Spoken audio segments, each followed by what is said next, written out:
Journalism allows its readers to witness history. Fiction gives its readers an opportunity to live it. This is a quote from John Hersey, who's a Pulitzer Prize-winning author and journalist. And to me, this really sums up the idea of new journalism. And being a journalism major at West Virginia University, I've taken a love to new journalism, and it's personally some of my favorite writing. And some of my favorite authors are new journalists.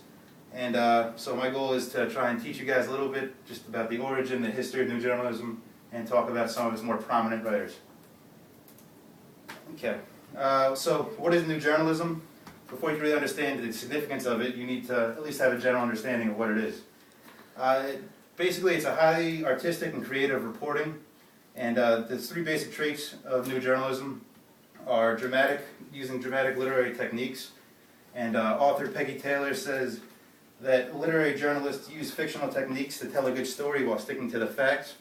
Intensive reporting and a general acknowledged subjectivity also goes along with new journalism.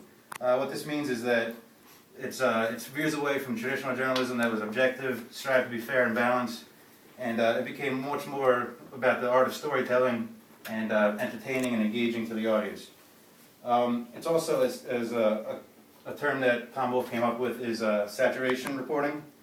And what this means is when the writer is immersed in the story, and the story becomes more of the writer's experience of an event as opposed to just telling the facts of an event. Again, Peggy Taylor says that this is almost a result of their own success because, quote, once they become celebrities in their own right, it becomes harder and harder for them to act as reporters. The instant they arrive to cover a story, their presence altered. So it just kind of plays an idea of how these journalists were so influential at the time that the story became just them. The act of them being there was more than the event itself. Also, satire and exaggeration is a huge part of new journalism, and much of the popularity and the success of new journalism is in the absurdity and the over-the-top exaggeration of stories. Now that you know a little bit about what new journalism is, you can figure out its origins and where it came from. New journalism as a genre was introduced by Tom Wolfe in 1973, and he wrote and edited the book The New Journalism, which was a collection of essays and journalistic stories from people like Norman Mailer, Hunter S. Thompson, Truman Capote, and dozens more. Tom Wolfe felt that it was necessary to start using literary devices in journalism because he felt that journalism had hit a dead end and that people no longer cared for it. To quote Tom Wolfe, "What interested me was the discovery that it was possible in nonfiction, in journalism, to use any literary device from traditional dialogisms to the stream of consciousness and to use many different kinds simultaneously or within a relatively short space to excite the reader both intellectually and emotionally." The four main points of new journalism that Tom Wolfe described and laid out for everyone are scene-by-scene construction, where the writer has to witness the event firsthand and then recreate it with as much detail and vividly for the audience to make the reader feel like they're actually part of the event and they're actually there witnessing it. Dialogue is also incredibly important. The writers felt that it established character and engaged the reader more than just simple quotes and stuff like that could. By also using the third person plays on the same idea, that people actually feel like they're there witnessing the events, they feel like they're part of it, and that it's not just like a story being told to them, they actually feel like they're there witnessing it. Also the incredible amount of detail, or social autopsy, as Tom Wolfe calls it. And what this means is that to really focus on the surroundings of what's going on in the event. And there would be so much detail and discussion about what's going on in the writer's perceptions that this would just add a new sense of journalism that it's more than just reporting the facts. It's reporting what the writer feels, what they hear, what they see, and just everything around them and how that really just creates a story and paints a better picture than you could get from just reading a story and just hearing simple facts.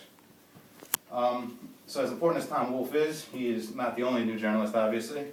Some of the most important new journalists other than Tom Wolfe are Hunter S. Thompson, Truman Capote, Norman Mailer, and Gay Talesi.